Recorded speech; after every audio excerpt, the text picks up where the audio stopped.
Barb, thank you so much for coming on the show. Welcome. Thank you for having me. Thank you. Thank you. It's And nice to be here. so lovely to have you. Barb was pregnant at 57.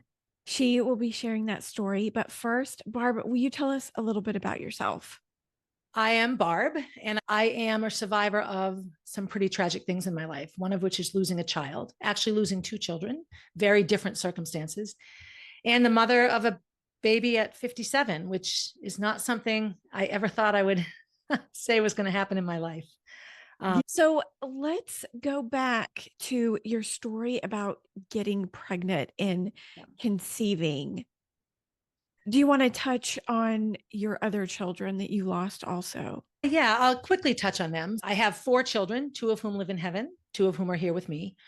I actually was never going to have children at all. It just wasn't something. I had a pretty rough childhood. So I thought, you know what? The buck stops here. I'm going to end the cycle of abuse in my family. I don't need to be a mom. I'll be the cool auntie. Shortly after I was with Kenny, we found out we were pregnant and didn't know. I was on the pill and wasn't expecting to be pregnant. And it was a big surprise.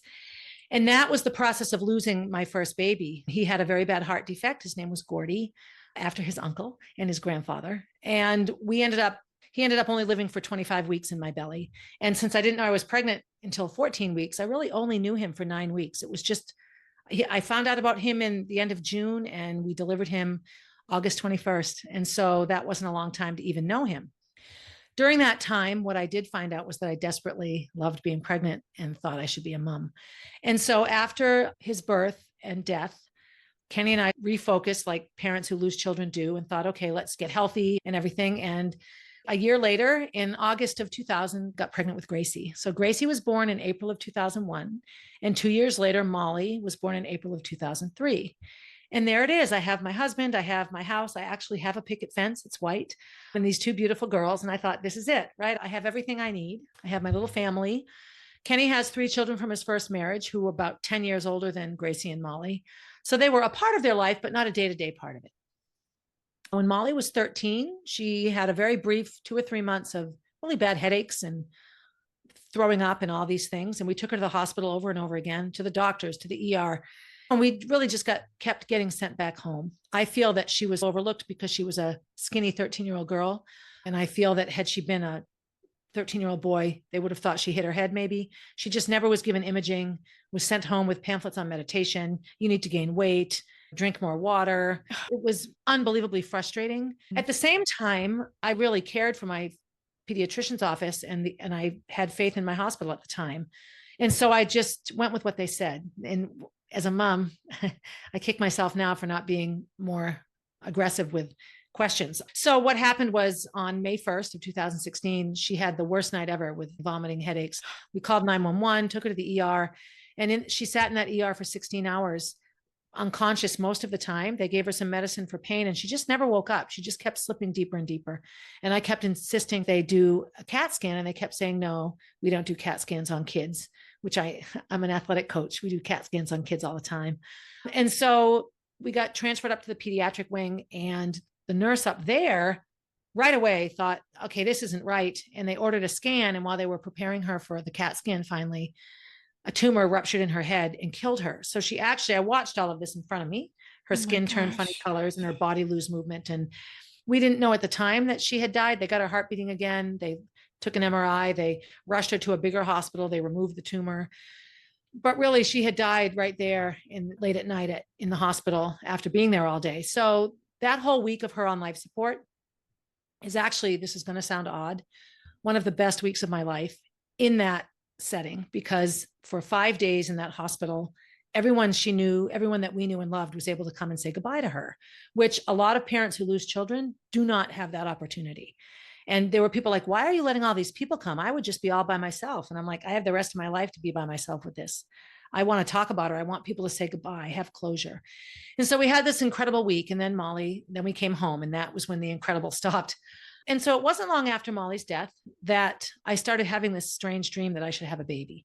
And dreams can be different. Like I've had Molly come visit me in dreams. Those dreams are very different than a normal dream. Nightmares can be intense, but you wake up and you realize, okay, that was just a bad dream. And these dreams around the baby were those very real sort of, am I awake or asleep like you have an awareness that you're in the dream. Does that make sense? Have you ever had that kind of dream where you know something's going on?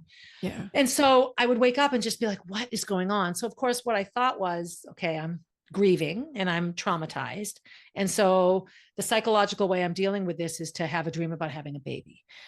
So all that summer, I just got up every day and tried my best to be alive, to take care of Gracie, to take care of Kenny, to make sense of this devastation. And the dream was really persistent. For you when I this was was 50, I happening. was 52 when she died, and I turned 53 in July.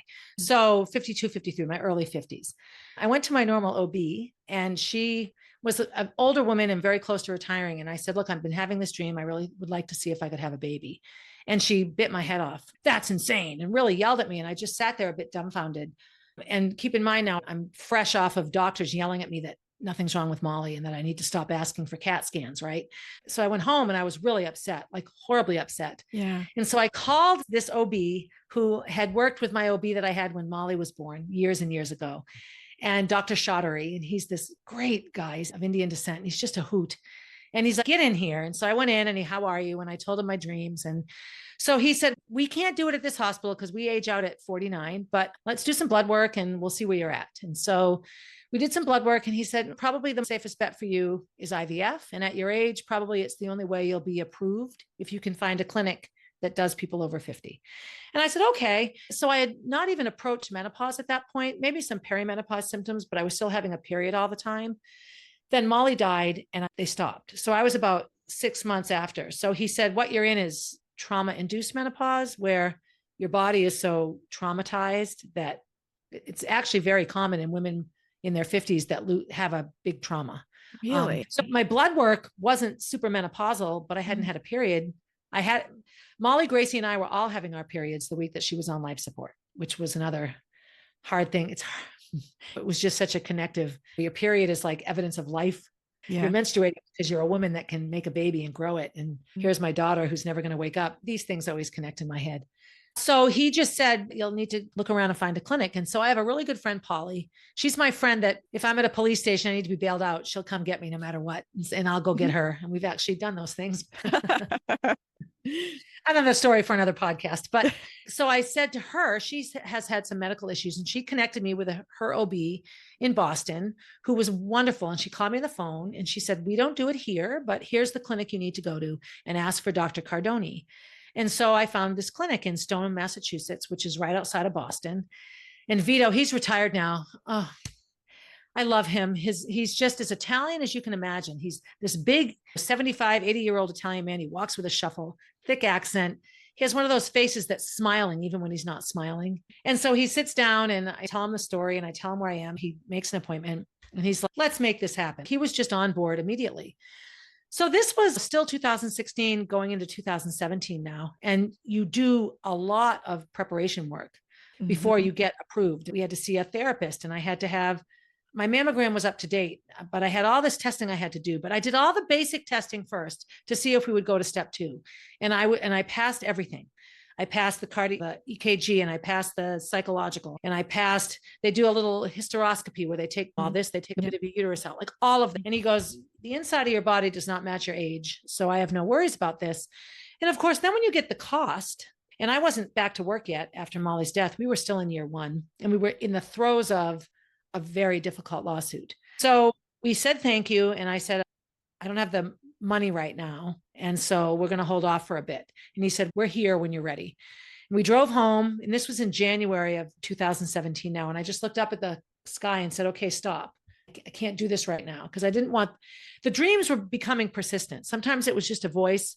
Sometimes it was a long, intense dream about Molly and Gracie and their dance friends and all these moms I knew. And how we'd have these conversations that would always steer back to why aren't you trying to have the baby? And like they weren't consistent or the same. They covered every aspect of my life. They went away though. And so all of 17 and 18, we were in the throes of that lawsuit, which was a full-time nightmare. However, I'm glad that we did it. It gave me a place to channel my grief and channel my anger and energy into the lawsuit.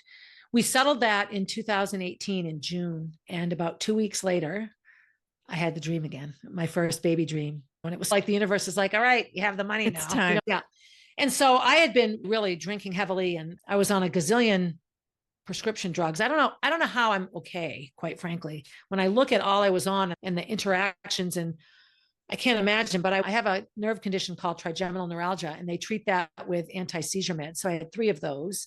Then I was on the Xanax and the Lamictal and the lorazepam and the alprazolam and all of the antidepressants and help you sleep, help you wake up, keep you stable, all of it. And then I was drinking a ton. I really am amazed that I'm okay, but I am. So the first thing, we went back to Dr. Cardoni. So now it's 2018 and I'm 55.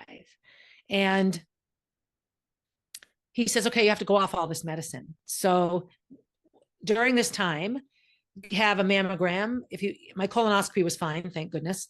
Have another EKG, do all these different things, all the testing. So come back when you're off all the medicine. So I went to my primary care doctor, God bless her, this woman, Dr. Laura. We sat down with a calendar and a big list of my 13 drugs. And she looked at them and what they're for. And she charted out a plan where we would wean off of some, cut down some and leave the others the same, and then cut those down and then cut those down. It was this whole, it took us an hour to put it together. We really laid it out.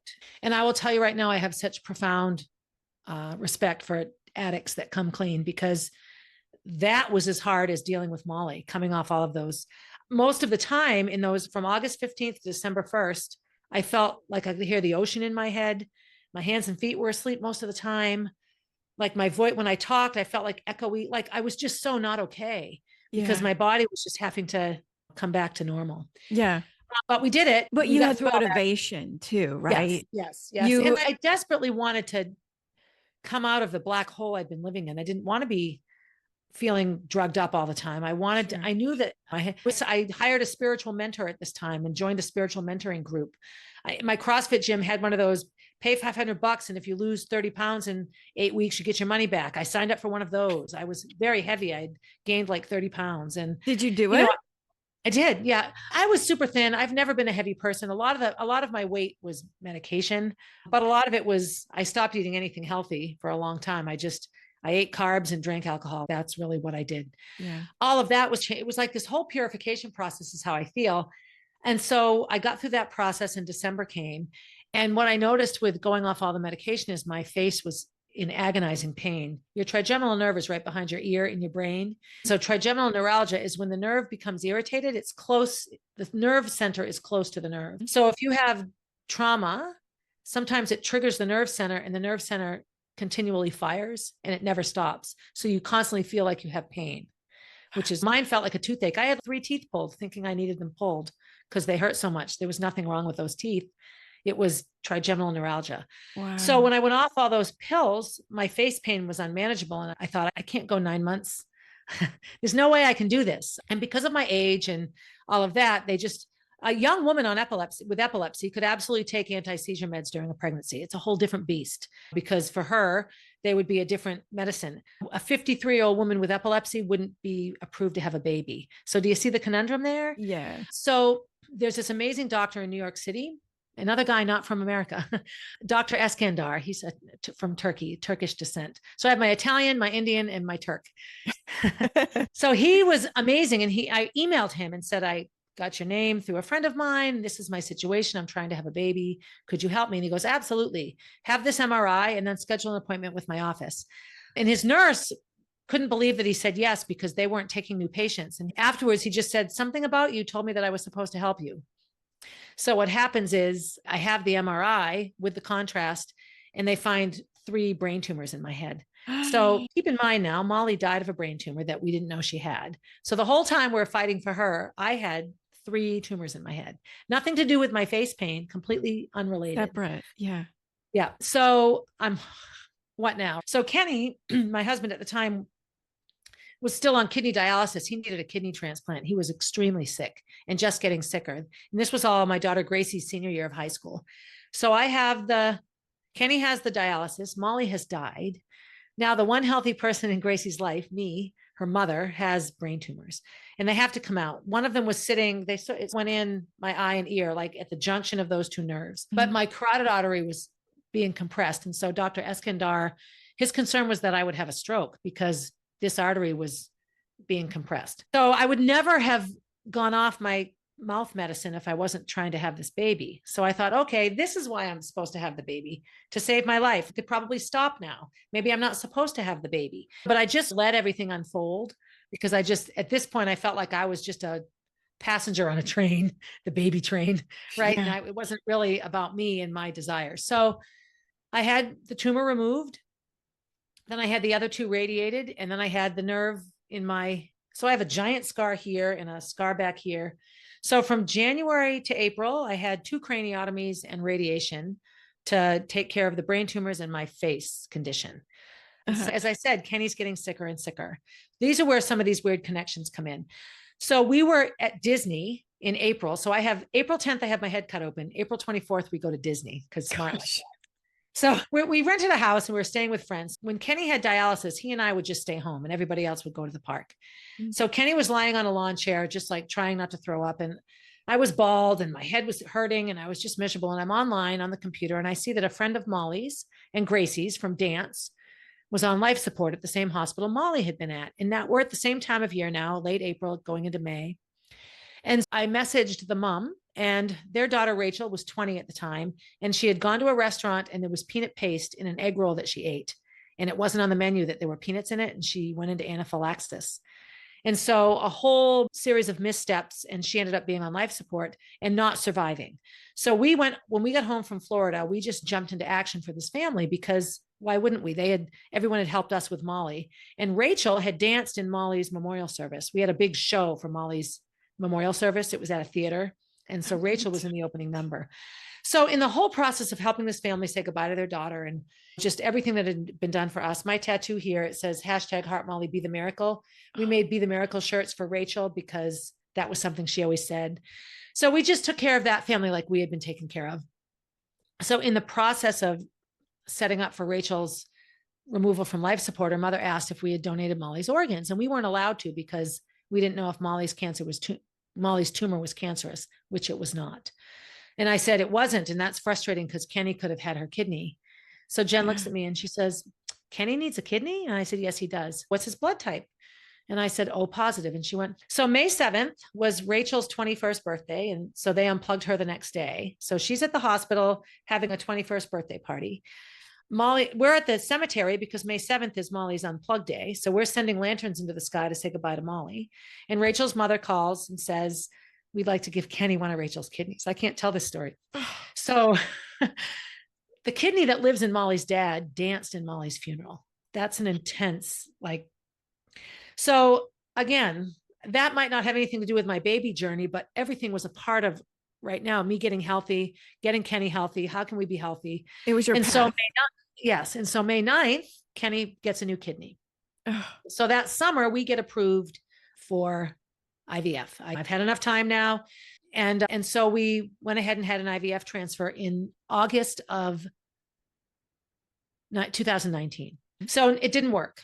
And I was bummed out about it, but not overly. And this is where I have to be very careful. So if you're a mom listening to my story, I know how lucky I am to have a failed transfer and not be devastated by it. That's not lost on me because I know most women that go into this journey are desperate for a pregnancy to take and develop and grow. So I do not take my lack of grief about this lightly.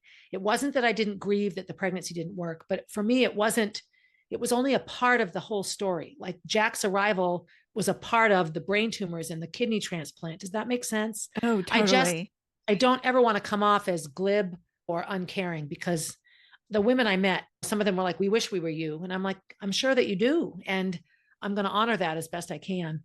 When I was on the phone with the nurse, I was in my little swimming pool outside and I said, I didn't think so. I could tell.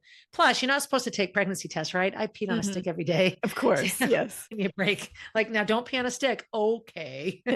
And there was no line. So I wasn't surprised by this news, but I thought that was it. Okay. My journey's over. I'm 56 now. So I thought their cutoff was 55. That's what they said. So I said to my nurse, what should I do now? Am I just done? And she goes, keep taking the estrace, just keep taking it. And your follow-up appointment with Dr. Cardoni's in 2 weeks. And let's just see what he says. So I hung up with Tammy, our nurse, and I looked at Kenny and I'm like, I think Dr. Cardoni has a plan. So we go back and we sit down and he goes, first of all, this was not you. This was absolutely the quality of the embryo. It was not your fault. It was his fault. So I am honest with Kenny being the sperm donor. So Kenny's first round of sperm, now he's had a vasectomy, so they had to suck it out with a needle, right? It wasn't like he could just have a moment of pleasure and share a sperm. It wasn't like that at all. He said, you're going to go back. You have a new kidney. You're going to try again, and we're going to get some healthy sperm. So we thank Rachel all the time. Thanks, Rachel. Yeah. Because, and a lot of Jack's feisty behavior has Rachel written all over it. So it makes me laugh. So now, Barb, we have a lot of women wondering if you used an egg donor or your own eggs. Yes. And because of my age and because of a couple of different things we tried, I'm not as open about that. The first time around, I used a frozen egg. I went through the binders of egg donors. That's another thing. I met amazing women in these binders, right? You read what they look like and why they're donating. And the woman I chose for this procedure belonged to the LDS church, Mormon church. And having children is really big in that religion. You show your love for God by creating more children of God that will grow up to be good Mormons, I think. And so she couldn't have babies. And so she had helped her sister, and she realized she could help a lot of people. And so she did this, which just struck me. My daughter Gracie's first name is Ember, and I named her after a girl that I used to coach on my cross country team, Ember Smith, who was a Mormon. And so it all just seemed connected to me. But that didn't work. And Dr. Cardoni, so when we went back and he said, it wasn't your fault, it's his fault. And he goes, I want to try. And I said, so can we try again? And he goes, twist my arm. And I said, only if I have to. And he pulls out a clipboard and he goes, I have a list. And so we tried a handful of things on me that I don't think are tried. There are still things that are like being tested and such. And because I wasn't like, I have to have a baby, I think he felt a bit more free to, let's see if this might work. And let's try this. So I don't share a lot of that because I honor his wishes that I not. So he said, share as much as you can, but be as vague as you can. Does that make sense? Sure. Yeah. And what I'm hoping is all of the things that work so well with me will one day help even more women have babies. Yeah. But that I will say right now that I don't believe that women can just be an oven for a baby and not have a huge piece of them in that baby, because for 9 months, every bit of your DNA goes through that baby. All your blood goes through that baby. You grow. The baby hears your heartbeat and your voice, all of those things. I have a couple of friends who are surrogates. And what's amazing to me is how much the babies they had for other people embodies so much of them. Sure, so I know a lot of women who look at egg donation, and I felt this way at first. And with my process and all the different ways we tried to create healthy embryos, it opened my eyes to it. It made me really realize that DNA is a huge piece, but not the most important piece. It's not the only piece. Yeah. Correct. And once you can walk through all this and really come around and see all the different sides of it. If I were to do this again, I think what I might do is just adopt an embryo. These women have frozen embryos that they know they're not going to use. So I think of all these little potential babies in freezers. I want to do the same thing. Yes. If I could find a IVF clinic over 60, I would, and that's another story, but I would do it and I would adopt an embryo. I actually have a neurologist who has some frozen embryos, and she's, you can have one of mine. And I have a friend at a CrossFit gym that said the same thing. I have frozen embryos. If you want to do it again, you're welcome. It just, I don't know, motherland, right? Yep. Motherhood isn't just one little narrow thing. It's all of it. So thank you for asking. And I'm sorry, I'm not willing to share more. Someday I can't wait to share it all. That's okay. And I also, and I like to honor Jack as well. But I will also say that as mothers going through this process, there's no wrong way to feel about these things. No one should say you shouldn't feel that way. Don't tell me how I should or shouldn't feel. I'm going to feel the way I feel. It's part of my journey. So now we're getting into 2020 and COVID hits. So my transfer was supposed to occur in March, and then COVID hit and everything gets put on hold. So I'm like, okay, back to just keeping the estrase and all that kind of stuff. What I love, though, I loved having my period, and people are like, what? But when you get older, to me, it's proof of potential. It's proof of the fact that I can grow a baby. Yes, I'm having my period. And all my friends are like, you're happy about that? I am. I don't know. Call me crazy. I am crazy. That's just a part of it. So June of 2020 rolls around, and the IVF clinic they of course kept continuing to treat the women who were thick into it that couldn't not be seen. But Dr. Cardoni called me and he goes, get in here. I want you to come. He was retiring, which I didn't know at the time. June into July of 2020 was my final shots in the butt and patches and all the craziness. So on July 26th, I had my transfer. I turned 57 on July 29th. And I had my positive pregnancy test on August 5th. August 5th is the day that I conceived Gracie. Oh, neat. all those years ago. So that was fun. So we didn't tell anyone. Of course, you don't tell anyone early on anyway. I was wicked excited. I knew, of course, I peed on the stick every day, same thing. So when I went down for that blood test and everything, I just knew I could feel it as well. And we were hoping for twins. And the reason for that was that we're older. Gracie's 22. Jack's other siblings are in their late 30s. Like he doesn't have anyone his age. So we're a bit disappointed when it was just one baby, but actually now I'm okay with that. One baby's fine. So we said nothing. The first 12 weeks were your standard 12 weeks. And I'd become really fit at the time. I weighed just under 140 at the time. I was working out every day at CrossFit. I called my OB. He was actually in the delivery room with my stepdaughter delivering her baby. So Jack has some nephews that are his age, nieces and nephews that are right around his age. So cool. Yeah. So we didn't tell anyone. And then the 12-week mark comes. And of course, that's an excruciating 12 to 13 to 14 weeks because you stop with the hormones and the patches. At least that's how it was for me. You continue with all those hormones the first 12 weeks. I thought you would wean off them. I think that's what I thought. Like, you would go every other day with the hormones and not change no, you just stop. And so I had this utter panic at that time that the pregnancy would end there. And this is when I think, when I felt the life in me, is when it became all about the baby. Like I stopped being like, oh, I'm just on a journey. Now it was, okay, I have this baby in my belly.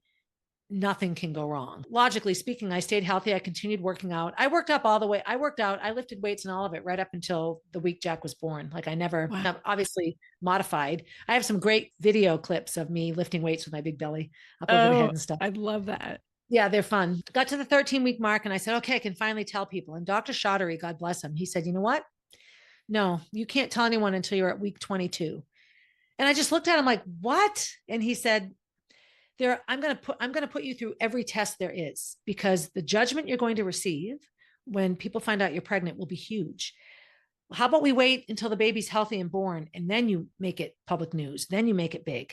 So at first I was irritated by this because I just wanted everyone to know.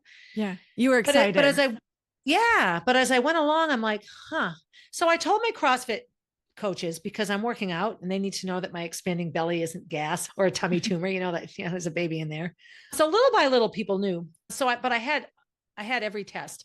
Two things were fun for me in the testing. One was every insurance claim that my OB submitted was rejected because diagnosis inconsistent with age of patient. That's why my insurance would get kicked back.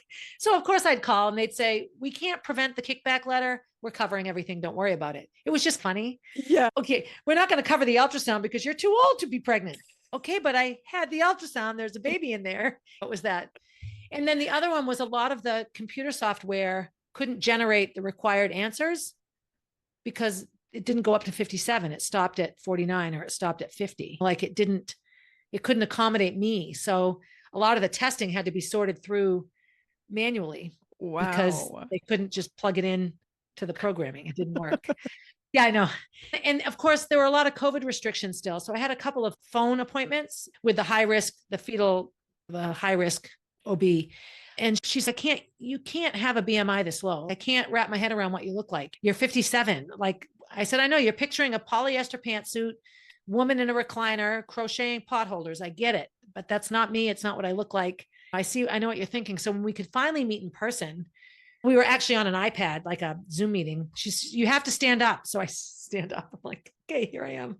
And this was at 22 weeks. And so all the tests that we had, every test, and it brought me back to baby Gordy and the number of tests we had on him, his little teeny tiny self because of the defect. So we had so many tests, ultrasounds all the time and blood work and all urine tests once a week in case I had high protein, like all of it. And everything was fine. So the final test I had to have was a fetal echocardiogram. And of course, that brought me right back to baby Gordy. And we had to go to the same hospital where, 21 years prior, we had gone for that one. So we go for that test. And I'm anxious because I'm in this place that brought me such heartbreak 21 years prior. So the ultrasound tech is talking away. And I talk about Molly, and we all know Molly because it was the hospital that was sent to for her brain tumor.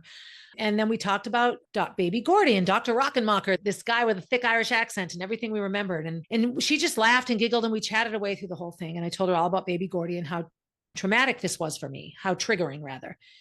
So the cardiologist comes in and she's a woman who I've never met. And she sits down and she's acting a bit funny. And I just want to hear that everything's fine. And she said, everything's fine, but I have some questions for you. And she said, this baby that you lost to a heart defect, what was the heart defect? And I said, oh, it was transposition of the great arteries. It was basically backwards, upside down. I described it all to her. And she said, you remember that so specifically? And I said, Of it was a course. very traumatic. Yes, I do. Yeah. She goes, what did you do with that sweet boy? And I said, I donated his body to Children's Hospital of Philadelphia. And she gets real quiet. She said, I was involved in the autopsy on that baby. So here's a woman sitting with me with baby Gordy and my baby Jack in my belly.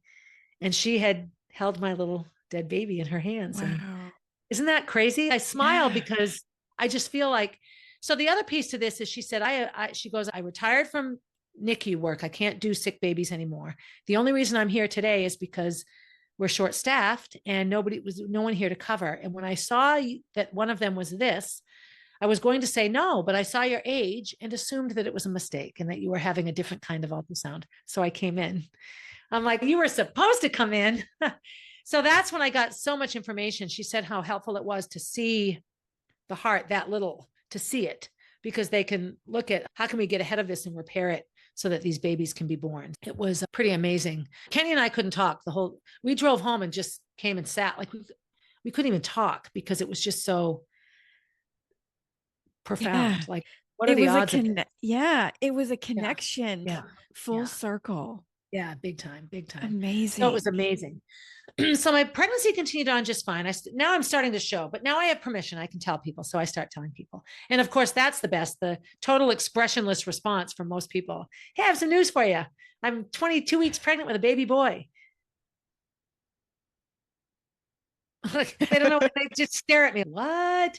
And so that was fun. So I trucked along bigger, working out, just living my life, getting everything ready like you do. So I got to 34 weeks and suddenly my legs swelled up humongous, just huge. And I didn't have any of this. I had all easy pregnancies. I'm lucky that way as well. I conceived easily and I had easy pregnancies and easy deliveries, 8 hours start to finish. My most difficult delivery, quite honestly, was baby Gordy. The baby that we delivered at 25 weeks, that took 15 hours. Wow. And so I developed preeclampsia is the problem. So I went to my OB and all this. So again, I had been so laid back about and so detached, like whatever happens. And I'm like, no, I want this baby in April. Jack's due date was April 13th. So 13 is a significant number because Molly was 13. Molly was born April 1st, Gracie, April 24th. I just felt like it was supposed to be April. And now I feel like Jack was like, screw that. I want my own month. Yeah. Like I was just hung up on it. And so I got really angry. No, you can't make me have this baby. And you know what's interesting is my birthday is April 13th. See? Crazy. See? I love it. I do too. I do too. Oh my goodness. How that takes my breath away sometimes. Yeah. So it's St. Patrick's Day, like the 17th, 18th of March. Dr. Shottery, who I wanted to deliver the baby, is going on a quick weekend vacation. I'm like, why are you going away now? He's like, because you're not supposed to have the baby for another 2 weeks. And I was getting it out of it. So he had to miss it, which he was a bit bummed out about. So I fought and fought. So they gave me some steroid injection and they sent me home and gave me take magnesium. It will help your blood pressure and all this. So I go back the next day, which is Friday the 19th. And my blood pressure was like 195 over 105. Apparently that's not good. I felt fine, but that's what preeclampsia can do sometimes. You don't notice that you feel bad, but your body's not okay. So they didn't even want to let me go home. I live about a mile from the hospital and they didn't even want to let me go home. And I'm like, look, I have the only car and I have a bag packed. Please, I'll be back in a half an hour. So on the way home, I called my friend to come take I didn't do any belly pictures because I thought I had another 3 weeks, right? I wanted to be big. So she comes flying over. We did belly pictures outside. And then I called my friend Tony, who writes for a local news website. You got to come over and start the interview. I'm going to have the baby. So I'm running around like crazy. Kenny said, stop running. Please stop running. Please stop running. Because I have this high blood pressure. So I go back and I check myself in. So Kenny stayed home. Gracie, let me talk about Gracie for a minute. Let me backpedal a teeny bit. Gracie was not happy at all about this pregnancy. It really threw her for a loop. We confided in her that we were trying to do this after the brain tumors were found because we explained if I wasn't trying to do this, I wouldn't have found the brain tumors. And her response was, good, now you don't have to have a baby. I'm fine. I'm still here, Mom. You don't need to replace me or replace Molly. And she made it very much about her, but you know what? Of course she would. She's a teenager that lost her sister and she's trying to make sense of this life. And so when we began the process, we just chose basically I chose not to tell her because quite honestly, I didn't think it would work. I really truly thought it wasn't about the baby, and why involve her in something that's not going to end up being anything anyway. And then when I found out I was pregnant, I thought, okay, I'm going to wait until for sure I'm not going to lose it, and then I'll tell her. And so I told her at like week 14. She actually overheard me on the phone, and she's like, "Why are you talking to a baby doctor?" And I just looked at her and I said, "Because I need a baby doctor right now." So she was furious, just blew her away. And her main issue was that we left her out of it. And so when I explained my thought process as to why, when she could step out of her anger, she understood it, but she was still just angry. And then, of course, she's a freshman in college, sophomore in college. The thought of her mother having a baby was like, ugh, just grossed her out. Oh, come on, that's gross. I absolutely gave her the freedom to hate me as much as she needed to hate me. I can't tell her how to feel. It was a huge thing for her. So the pregnancy wasn't easy for her. She rallied around, and we have a sort of a rule in our house where we have to hit the pause button. So we can all be angry, but when we sit down to eat, or when we say goodnight, or when one of us is leaving to go somewhere, we say pause button, we hit the pause button, and we hug and kiss and I love you and goodbye. We hit the pause button and we have dinner and we talk about our day. We have, all right, unpause, go ahead and slam your door at me, like, so that you can still continue normal life. And we started that after Molly died because it was so easy for us to all just get lost in the devastation that we had to have times that we could just pause it. All right, let's make believe it didn't happen for an hour. Can we just make believe? So it was hard on her. So she didn't want any part of the delivery. And when she found out I had to have the baby, we packed her up and sent her to Rachel's parents' house. Rachel's little sister, Allie, and Gracie became really close because they both lost sisters. And so, and of course, we became really close with that family. When Jen misses Rachel, she'll come and rub Kenny's tummy. Hi, Rach. Say hi to her daughter's kidney. So I know it's a life. So I'm at the hospital. They have to induce me. So they give me magnesium. So they had to strip the membranes, rupture the membranes in your uterus. Look at me doing this. I'm not Italian, but I talk with my hands all the time. I'm on my back in the bed. The doctor's got her arm all the way up to her shoulder is what it felt like. And I had just finished watching The Handmaid's Tale, and that's a pretty devastating TV series. Yeah. And there are some very rough scenes. So I said, oh my gosh, I feel like Offred from The Handmaid's Tale. And anyone listening that's watched it will know the horrible scene I'm talking about with a very pregnant Offred. So all of the young LNAs and nursing assistants start cracking up because they're watching it. The obstetrician's like, she's a woman. She goes, I know you're all laughing, but I feel like I'm the bad guy here. I said, yeah, don't worry about it. It's okay. You're fine. So I had all women. That was another really cool aspect of it. The only boys at the delivery were Jack and Kenny. And it was the 18-year-old LNA to the 42-year-old OB to the on-call OB who is retired but works part-time, in every age in between. It was really a cool kind of thing. It was like this bevy of beautiful maidens bringing this baby into the world. And so I woke up in the morning. I thought I would be up all night and have to have Pitocin and labor and all this. And I woke up in the morning and it's morning. And I thought, that's weird. No one woke me up. So I got up and I called and ordered breakfast and got some coffee and put the news on. And my tummy felt warm, but not overly. And so the OB comes in and she's doing her rounds and she goes, how are you feeling? And I'm like, fine. Are we not having a baby today? And she looks at me and she said, you went into labor all by yourself at 2:00 in the morning. You're like actively in labor. And I'm like, okay, I don't feel a thing. Okay, I believe you. So the heat in my tummy was that. So they broke my water and then I felt it. I called Kenny at 9. I think we're going to have the baby today. You should probably drop Gracie off at her dance competition and come on up. And then I call him like a half an hour later. Okay, I think we're going to have the baby soon. I think you need to come now. And then they break my water. And now my contractions are like 2 minutes apart. And I'm like, okay, now. So Kenny comes flying up to the hospital. And so I had Jack. So I started pushing. So I went into active labor where I was in a lot of pain and really felt the contractions at about 11:30. And Jack was born at 12:30. Wow. So 1 hour basically. And basically they said, all right, it's time to push. We think you're ready to push. And I said, I don't feel ready. And they're like, again, just give a push. So I gave a sort of a half-hearted push. And the doctor said, his head's right here. Let's do this. And so I said, okay. And so next contraction, I pushed and out he came. He was like really the one push wonder. He just came flying out, little teeny tiny Jack. And then my lunch came. So I'm like, eat breakfast, have a baby, have lunch. And it was the same person with the tray. And she's okay. I wasn't expecting this because she came in. I still had right afterwards. Yeah, it was great. Like you did it on purpose. Yeah, I need like, yeah, lunch right afterwards. yeah, yes, exactly. Wow. So the delivery was super quick, and my milk came in, which I was wondered about that. I didn't have the rush of milk that I had with Gracie and Molly. I had to drink a ton of water, way more water. And I also supplemented with breast milk from other moms. So there's this wonderful group. Probably every state would have it, but it's called Human Milk for Human Babies. And it's like the New Hampshire chapter.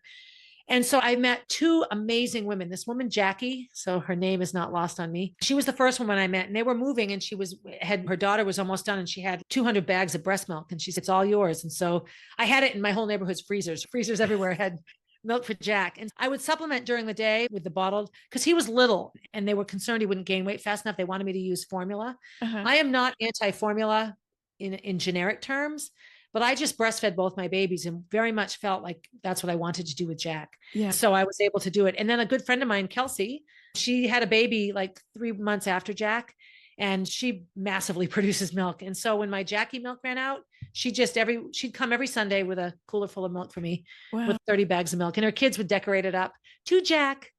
How cute. Yeah, it was awesome. My sister, she had extra milk too, and she was able to donate it. I'm just What like, yeah, it's the best thing. Yeah. Why not? Yeah, exactly. Yeah. Exactly. Yeah. And that's the birth piece. The press coverage was intense, but wonderful. Why would I not want to share this? How far along were you when you went into labor? So I had just finished week 34 and I was Okay. into week 35. So he was considered early, not preemie, Yeah. but he was little and he had like his little throat would collapse, which is not uncommon, actually. It immediately opens the minute you exhale. So you swallow or breathe in and it closes, but the minute you exhale, it opens up again. So it won't cause a baby to asphyxiate, but it can interfere with gulping because it interferes with the rhythm of swallowing. So those babies often take a couple of sips and stop. I always nursed him upright a bit. It lasted about 8 months, which is what they said it would last. And it sometimes happens with babies that are born full term. It's just like a week. It's like a little weak esophagus. Yeah. So that was the only real issue. He gained weight very slowly the first 2 weeks. And once I had the breast milk to supplement, because I supplemented with formula a little bit, but he didn't like it. He threw it up. He cried after. I'm like, okay, he's throwing up. This isn't helping him. Why? What? So once I could supplement with the breast milk. Oh my God, did he drink that milk down? I would nurse each side and then give him a bottle. And so when he got hungry, he would root and look for the boob because I always started there. When the boob was no longer sufficient, he got the bottle and he drank from the bottle just fine. All my babies did though. Gracie and Molly, I pumped milk for them because my mother would babysit. And so they were both exclusive breast milk for the first 12 months of their lives and nothing else but milk. But most of it, just as much of it was from a bottle as from me. So I'm lucky there too. I don't take that lightly either. Women can suffer and struggle so much with breastfeeding. It breaks my heart. What about your other births? Were they also vaginal births too? Yep. All vaginal births. Yeah. Gracie and Molly both I went into labor at 8 p.m. and Gracie was born at 3 a.m. And with Molly, I went into labor at 8 a.m. and she was born at 3 p.m. Wow. And I had a really hard time with the labor part with Gracie. I threw up and pooped and pooped and threw up. And then when I could finally push, it was such relief. And with Molly, I flew through the labor. I was no problem, but it was daytime. And so I didn't poop all day. And so every time I pushed with Molly, I'd poop, which is just funny. And then they had to break her water. When they broke her water, there was poop and there was meconium in the water.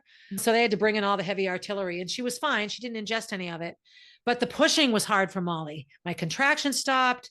Her big giant head tore me open.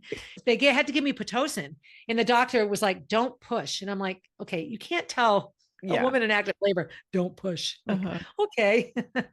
And so she came flying out. But that, again, 8 hours start to finish, not difficult. Yeah. Birth, plenty of breast milk. And now with Jack, what do you think made it so easy? I just think he was little, first of all. Sure. And I just think, I will say the biggest difference in me, other than the 20-year age difference, is that I did CrossFit the whole time. And I'm doing a lot of research now on just the feminine mystique, so to speak, like female bodies. And we are just blessed and doomed by our hormones from day one. We're little babies born, hormone rage for teenage, hormone rage to adjust into childbearing years, hormone for making babies, having babies, not having babies. And then they all go away and here's menopause. And our bodies are designed for this massive tropical storm of hormone reality is the best way I can describe it. But it's not without side effects. Hormonal women, we go through all these physical responses that doctors are, oh, you're just in menopause. Oh, okay, no, there's got to be ways. So my biggest thing, one of the biggest things that helps women in menopause is weightlifting, lifting heavy weight, because lifting heavy weight triggers a testosterone response in the body because we have testosterone and the muscle building muscle relies on that. And the testosterone response stimulates estrogen. So we don't make new estrogen, but the estrogen just goes to sleep because we don't need it anymore. So you're stimulating estrogen. You're stimulating the estrogen you have in your 65-year-old body or whatever to get into your blood. So when having Jack, with Gracie and Molly, I was a competitive distance runner, so I ran. But weightlifting was a completely different beast. I maintained mobility. I think one of the factors for my easy delivery was that I was weightlifting. I did CrossFit. My last CrossFit workout was Wednesday, and I had Jack Saturday. Oh, Thursday and Friday were like the preeclampsia freakout days. Wow. Yep. So that would incredible. be, yeah. Now this is me though. The other piece I have to say, it's another way that I'm very lucky I live inside this body. Pregnancy and childbirth was never difficult. It just wasn't. And if I look at my first contraction to Jack's birth, it was about the same time frame, 2 a.m. to noon. It was about the same time frame as Gracie and Molly. Yeah. And with pushing, Gracie was like 45 minutes of pushing. Molly was like 90 minutes of pushing, but it's because the whole thing stopped. But I was never pushing for hours and hours. It was relatively quick. Yeah. So I think sometimes it's the luck of the draw. I just got put into a body that does well in the baby department. Yeah, but you've been taking care of it really well. Yeah. I have 2 questions. Yep, ask away. One, how did it go talking to your husband about this when you approached having a baby with him? So I didn't say anything to anyone for a long time. And I did a lot of the medical stuff. At first, I was just going to do it by myself. Kenny and I had been struggling in our marriage. So I didn't say anything to anyone. And when I finally had met Dr. Cardoni and knew that this was a possibility, one of Dr. Cardoni's questions was, do you have a partner to do this with? And I said, well, I do. I wasn't necessarily going to involve him in it, but we live together and we share a child in heaven. And he said, it's sometimes just a much better experience. So I went home and said, so listen, I've been having these dreams. And he just jumped on board. He's okay. I will say things were so horrible that he would have jumped off a cliff if he thought it would make me feel better. We were in such a devastatingly horrible place. Yeah. And then when the dreams went away and we did the lawsuit and we didn't talk about it, when I was sipping my coffee, waiting for him to come down. And when I said, hey, guess what dream I had last night? And he just grinned. He's baby dream. Yep. So he's the consummate father for all the flaws that people have and all the shortcomings and all the ways we could be better. Kenny is the best dad. He just knows how to get right into the space of a kid and be there. One of his grandsons is on the autism spectrum, and little kids with autism are very tender about who they're comfortable with. And we don't understand what goes on. And his grandson has maybe 4 or 5 people that he's comfortable with outside of his mom and dad. And Kenny's one of them. He goes right up and goes forehead to forehead with him, touches his face. That's Papa, smiles at him. That's Kenny. His affect is just so comfortable and safe. He's really a good dad. And he and Jack, they're go ahead, go play. They have a blast. He has a good time. That's awesome. Yeah, I'm lucky. And my other question was about gender. Did you already know you were having a boy? Yes. So after all that went on with baby Gordy, I knew Gracie and Molly were girls. I didn't want any surprises. And so I wanted 0 surprises with Jack. I also knew that gender was going to play a huge piece of how I coped with what having this baby would be like. So part of me hoped it would be a girl because I only knew girls. The one baby boy I had, I never got to know. Mm-hmm. But I also felt I don't want to feel like I'm replacing Molly. It's like everything went through my head. When we went for the 22-week appointment and saw this little naked baby in there with his little winky, Kenny was just like, yeah. But both of us driving home, I just said, I'm anxious. I don't know what to do with this because I think either way I would have been anxious. I know it has to be a boy or a girl. Which one's it going to be? But as the pregnancy went on, I felt better and better about it. And now that he's here, he is just so unabashedly Jack that even if I wanted to compare him to Molly or say he fills a void. He doesn't, yes, he fills a void, the void of sadness, but he doesn't replace Molly. He has nothing to do with Molly. And I know that sounds impossible because he also has everything to do with Molly. But I think if he were a girl, it might have been a bit harder on Gracie as well. I think a little brother is perfect. It just fits. And he's named after a sweet boy. After Molly died, I became very active in these Facebook groups and online groups for parents that had lost children. And I met this sweet, beautiful woman named Brandy, who lives on the other side of the country. And I finally reached out and said, hey, I love your little boy, Jack. And I have his picture on my fridge. And she had Molly's picture on her fridge. And we had never shared any of this. She sends me a picture and there's Molly on her fridge. And I'm like, okay, Jack's on my fridge. Here we are. So we're good friends. We actually met last year at Disney. So when I found out that Jack was a boy, I messaged her and said, you can say no, but I would be honored if you would let me name him Jack. And so of course she said yes. So Jack. Yeah. Oh, I love that. Yeah. And Jack is it's just a simple, perfect name, Jack. Yeah. Yeah. Tell us about your recovery. How did it go? With all of my kids, I had a bit of postpartum depression. I wouldn't say depression so much as anxiety. I got very panic stricken is the best way to describe it. And I just wanted to spend a lot of time by myself with like never a problem with the baby. Just stop already, stop, leave me be. No more company, that kind of thing. And that was the same with Jack. I had about 8 weeks, I'd say, where I was pretty an emotional basket case. However, I have a very supportive family. My mom and Kenny and Gracie, when I had postpartum with Gracie, obviously she was a baby, but super support around it. I didn't need medication for it, but I would reach out often to friends of mine that had babies that had also struggled a little bit with it.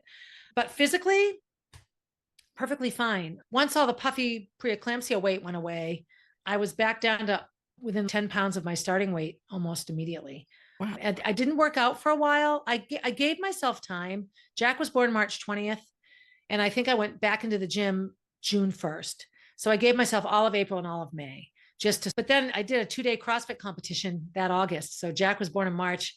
I did this CrossFit competition. I had to climb a rope. It was ridiculous.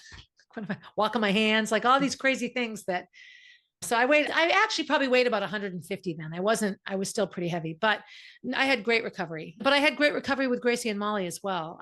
I was athletic to begin with. I was a scholarship runner at BU in the 80s and ran for Nike for several years. I've never not been in really good physical shape, do a lot of hiking and skiing. So I think that's all part of it. If I were alive 200 years ago, I would have been one of those women that gives birth to her baby in the field, puts the baby on the boob and keeps picking the green beans. I think that would have been me. Yeah. I wouldn't have needed to have a lot of recovery. Yeah. Now, I think I cut you off earlier about press. How do you think that got out that you had? My friend who came and interviewed me right before I had Jack and then right after, he is a man that I grew up with and I just gave him first rights on the story. So he put it on his local AOL patch website and that's all it takes. So then our local newspaper did a story like a week later. And then a friend of mine who's a DJ interviewed me on the radio station. This is all very local, New Hampshire. And it didn't take long before suddenly I'm getting emails and phone calls and such for a story. So a lot of it was on Zoom and some of it was in person. So there was actually 2, Parenting Magazine and ABC, Hearst Television. They have an online sort of channel. I can't think of the name of it right now. And they came 2 separate Saturdays and spent the whole Saturday here. And basically the videos they created are about 8 minutes, but they're wonderful. They go into everything I've shared here, they share, but they came up and did video clips. And they interviewed Kenny and they interviewed Gracie and myself. The biggest piece of coverage we got came from the hospital in White Plains. So after my trigeminal neuralgia surgery, they came up here and did a story on me because I recovered so quickly from the brain surgeries that my neurologist, when I went back for my appointment before, when I was still bald and everything else, the hospital did a whole story on me and they did it like a PR series. I was on a billboard, several billboards, and I was in their magazines and all of this, and it was on their website. And it just talked about retaking the stage after losing a child and having all this brain tumor surgery. So when I was pregnant, they wanted to come up and do a story while I was pregnant. And then of course, Jack came. They were supposed the Sunday that he was born Saturday. And that Sunday was when they were going to come up and do all this filming. And sorry, he came. So in the first year of his life, we communicated back and forth. And so Chromista TV was hired by Montefiore Medical Center to do a commercial. So they flew us all to Moab, Utah, to this canyon, this beautiful, Moab is amazing. And we filmed a TV commercial there. So this commercial played on TV in New York City all last summer for 8 months. It was just like the sunrise, and I'm sitting on the top of this rock in a canyon and music is playing. And so they did a whole photo shoot and all these interviews. And so if you go on the Montefiore website, it was amazing. But my picture was on about 50 billboards with Jack on the back. Like it's me looking out across a canyon with Jack and a backpack on my back. And it says every day is a day to rise. And the whole theme of the commercial was the song was Sunshine on My Shoulders. And it's all about, it's darkest before the dawn, but the sun will come up and there's always hope. But that picture was on a 33-story building right outside of Madison Square Garden. So it was like 33 stories of Barb. So I was like, oh my gosh. So that was pretty amazing. So that was a pretty intense amount of press coverage, but what an honor. Yeah. How does it feel to see yourself on a 32-story building? So we went to look, we picked up Gracie from Disney and we drove home. And so we drove through New York City so we could see it. So we're all sitting in the car and we turn onto 8th Avenue and it's 30 blocks up, but it's 33 stories. So it took us 10 minutes to get there, but we're just looking at me. I'm like, oh my, very surreal, unbelievably surreal. And then, so we double park, we have a trailer. This cop comes up, he goes, can't park here. And I pointed up at the picture. He goes, I know. And I'm like, there's Jack. And he's, whoa! He's, oh my God, my wife loves you. So we're doing selfies with the cop. Then a little crowd developed because the picture had only been up there a couple of months or maybe a month. So it was relatively new still. So we did all these selfies. It was fun. And then since then, so another sort of fun piece of that, I was coaching at my CrossFit gym and a gentleman came in for a drop-in. I'm like, oh, where are you from? He's from Mahwah, New Jersey. And I said, have you ever seen a billboard with a lady with a baby on her back? He goes, yeah, Barb, this woman with cancer. Do you know her? And I just looked at him and then he's talking and he's, wait, your name is Barb. You're her? It was like it's just the sweetest thing. So those little things are fun. That was a huge honor, I'll tell you right now. It was. Yeah. So now life is relatively normal. There are times, and I'll be very honest here, there are times when I'm overwhelmed, like when I think, okay, when Jack is 10, I'll be 67. Okay. And Kenny will be 75. When that's old for a young kid. Now, Kenny's super youthful and young as well. Like for all of his health issues, if you looked at him, you wouldn't think he was 68 years old. Not in a million years. He doesn't look it at all. And he's active and still does a million things. But I'll look at the reality of it and it makes me anxious sometimes. However, some of my best friends are raising their grandchildren and they're my age and their grandchildren are Jack's age. And for all of the reasons that this happens, whether it's overdose deaths or whatever reason these people end up parenting their grandchildren, I'm really not alone as a woman my age with a 2-year-old. It's far more common than I think people give it credit. So I'm looking forward to the kindergarten drop-off line, primarily because I can stand with all the Grammys who are raising their kids. And all the mothers are young enough to be my child. When I was going to Dr. Chaudhary, he would say, you're old enough to be the mother of every pregnant woman right now. He goes, I do the math. Every time I get a new one. All right, how old are you? Yep, Barb could be your mother. I love that.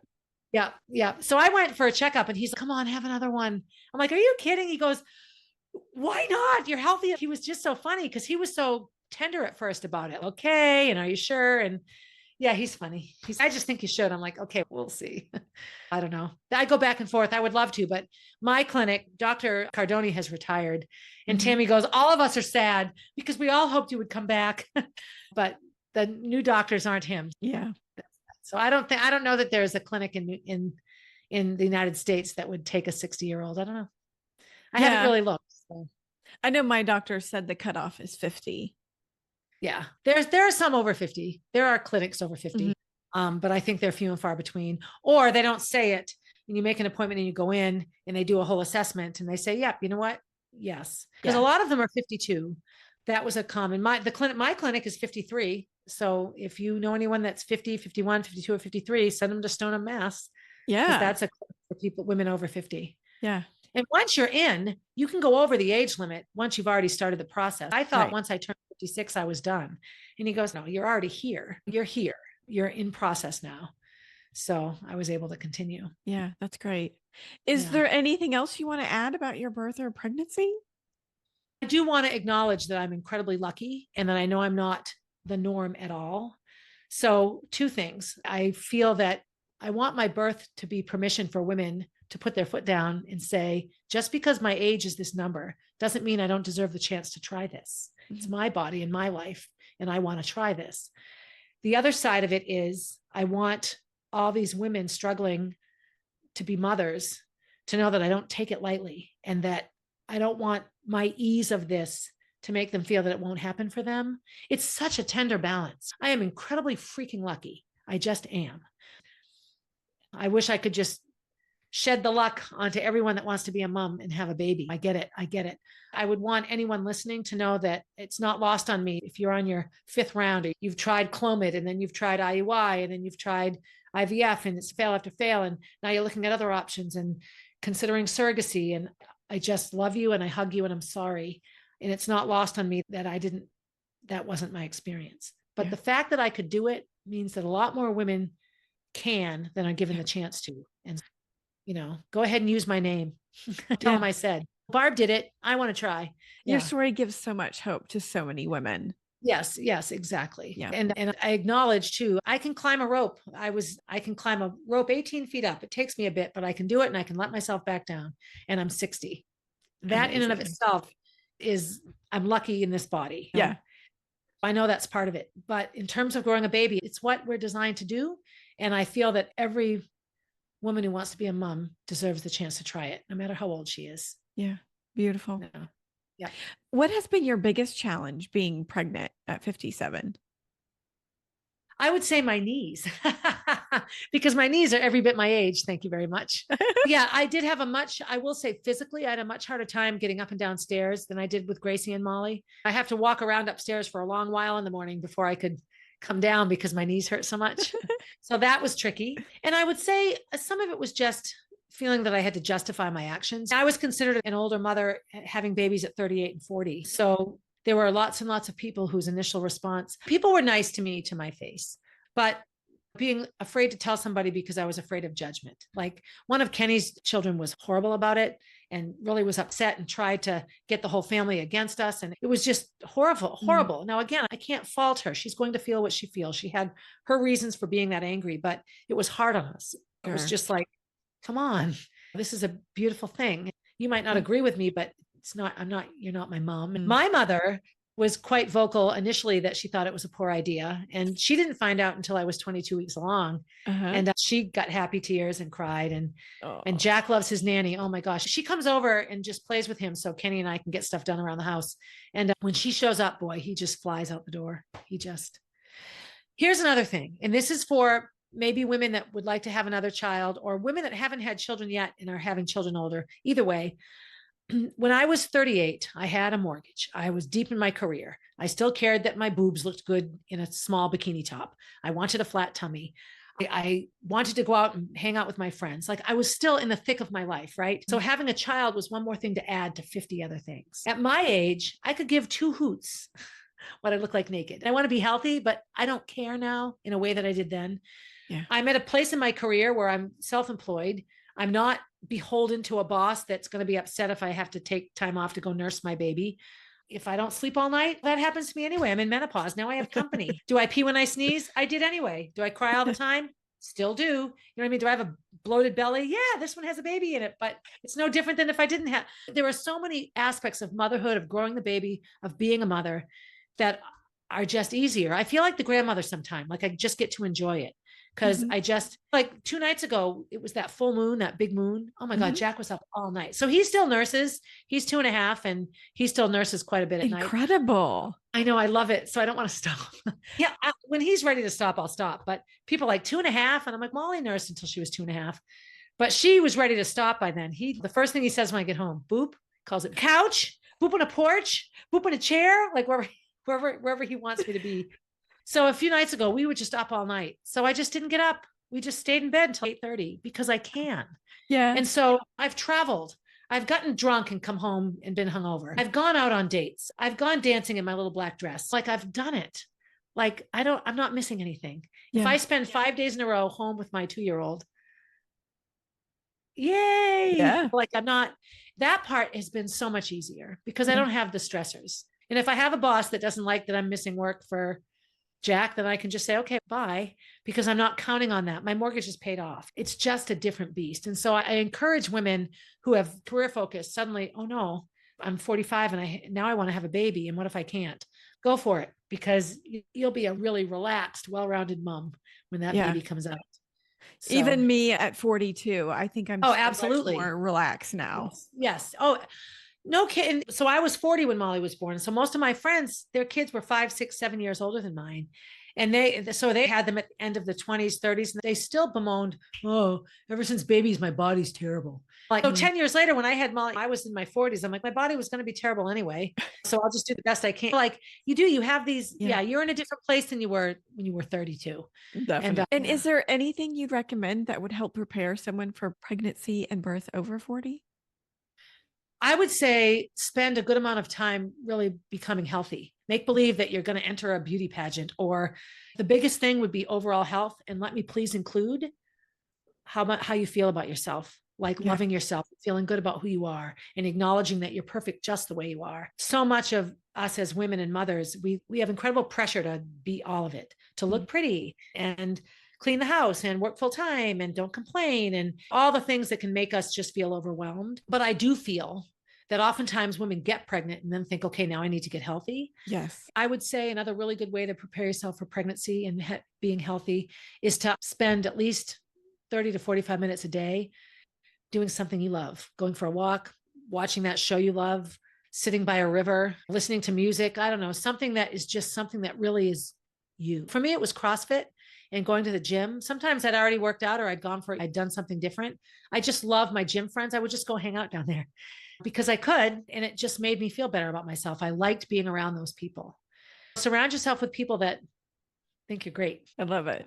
Those other people don't matter. That's right. What advice would you give yourself when you were pregnant if you could go back? I guess not to worry so much, but how do you not worry when you're pregnant at 57? Being 57 and really putting a lot of thought into becoming pregnant, I really was mindful about it already. Jack was probably my best pregnancy because I could just live in it and not worry. I was coaching track and cross country when I was pregnant with Gracie and Molly, and I never stopped the coaching. I took them to the track in their little carriers. I nursed both of them in the press box announcing track meets. First call mile, put the mic down, switch boobs. Okay, first call 800. They were a part of a much busier life.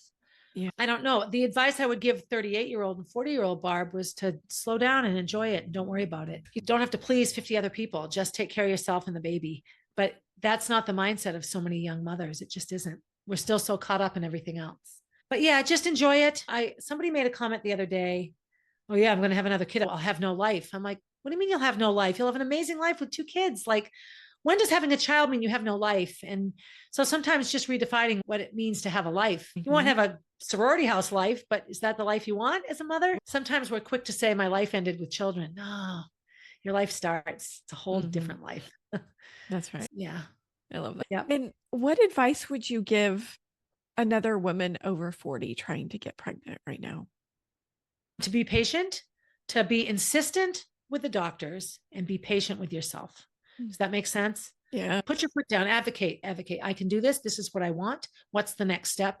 And also to enjoy the next step. The other thing that surprised me about IVF was that, especially at my age, if I didn't pass the colonoscopy, there was no baby. If I didn't pass the mammogram, there was no baby. If I didn't pass the blood work, there was no baby.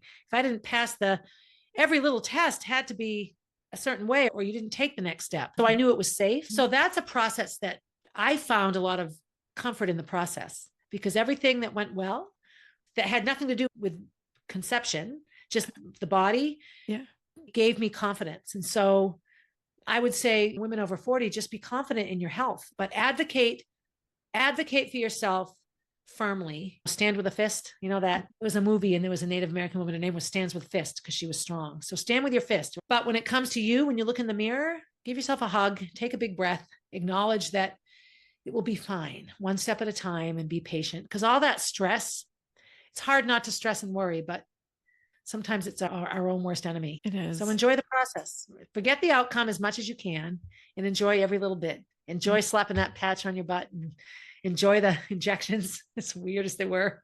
I just tried to enjoy it all so that every bit of it was an experience. Again, it was easy for me because I wasn't clinging to this possibility of the outcome being what I wanted. Yeah. So I don't even know how to address that. Just be good to yourself. Yeah. Just love yourself, and somehow it'll be okay. Yeah. Now, where can our listeners find you on the internet? Tell us a little bit So I more. have, yep. So I have an Instagram page. It's called Barb_444. That's my angel number. I love that number. My Facebook is just Barb Higgins, and I live in New Hampshire, and it's a public page, so you can look at it and you can follow it, or you can friend request. And I typically always just accept the friend requests.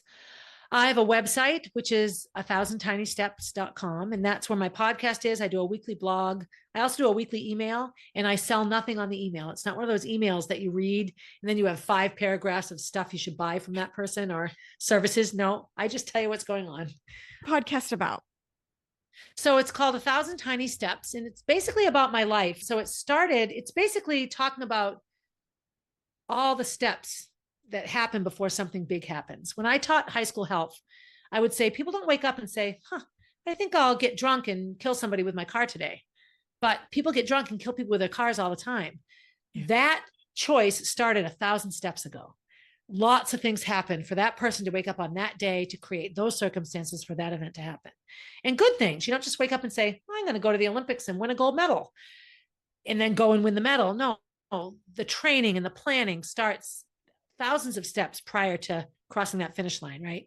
Yeah. So that was my lesson. So for my podcast, my initial starting it was, I was devastated about Molly's death and just needed to relive my life to see, where did it start? What was the first step in the steps that contributed to the circumstances that put us in the place as a family, that created the circumstances around which Molly got sick, like all of it. I know that I didn't cause the brain tumor, but so many things, there were so many left turns that could have been right turns in her journey. And I just needed to search it. So basically it's a life story of Barb Higgins, and I've had quite a life. I've been an amazingly talented athlete. I was very asthmatic as a child and went to college for free.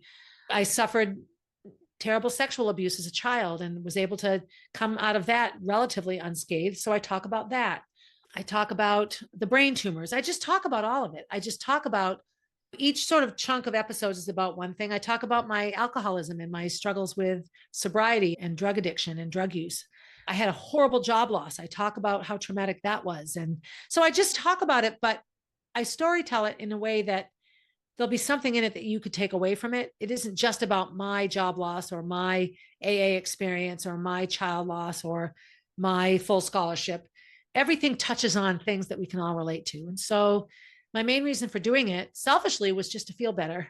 And then more in terms of helping, I just think we don't talk about the ugly stuff sometimes. And why shouldn't I just share my life, the good, the bad, the ugly? Because somebody will listen and say, oh my God, thank you for sharing. So that now is a bigger thing for me. Now on the podcast, because I have a book coming out, which is called Motherland, and take a listen and see if you learn anything. And I'm starting now to have guests. Someday I would love to have you as a guest. Let's let your life unfold and see where you fit in. Yeah, I would love that. That'd be wonderful. Yeah. Do you want to share what Motherland is about? Yeah, that'd be wonderful. So Motherland is essentially a memoir that starts with Molly's death. It starts with the day I come home from that vacation I was on, the week before she died. And it ends with the birth of Jack and the first couple of years of Jack, and finally getting rid of this couch in my living room, the brown couch. So the first chapter is the pink dress, and that's the dress that Molly's buried in. And the brown couch was the last piece of furniture she was on before the ambulance came. And see, this is where having a helper, an author, published author, can create these themes that are amazing. So everything in between is Motherland. So losing a child, going through all of that, Kenny and my relationship, and Gracie and how she's gone through it, the tumors, all of it. And then we go into having Jack and what it's like, what that was like, and what it's like having a baby and how that's tied into the loss of Molly and all of the support for mothers that have lost children. And any pregnancy loss is a traumatic loss. I will say losing Molly was a lot more traumatic than losing baby Gordy. I never really knew baby Gordy. At 25 weeks, I lost the potential. I had a 13-year relationship with Molly, whole different level of loss. Yeah. Having said that, losing baby Gordy was devastating. So I talk about all of this in Motherland. And we put a whole lot more in there, quite honestly. I talked a lot more about my addiction. I talked a lot more about my struggles with Kenny and all of the chaos leading up to Molly's death in my personal life. None of that is in the book because it really detracts from the theme of the story, which is Molly and then Jack. Was it scary putting yourself out there at first? Yes. Oh, yes. My first website was all, there was no photos of me on it. I didn't want any pictures of me. It was all like graphics and little footprints. And my web designer was like, what? And I said, I don't want me on there. I don't need to be on there right now. It's just going to be a place for my podcast. So, of course, now that my face has been on a 33-story building and 50 billboards, I'm a little more comfortable with it now. But yes, and I'm unbelievably anxious about the book just because you can't write a memoir that includes a whole group of people and not offend somebody in there. So I'm anxious about that. But I also know that that's just part of it. If somebody is upset about something I say, it's none of my business. They can be upset. They have permission to be upset. Nothing created with malice in my book, but there are tender stories in there. It'll be interesting, but I'm excited. You have an incredible story. Thank you. Thank you so much for sharing your story with us. Thank you. Thank you for being willing to listen. That's just as important as me sharing it. You wanted to hear it. So that makes me feel good inside.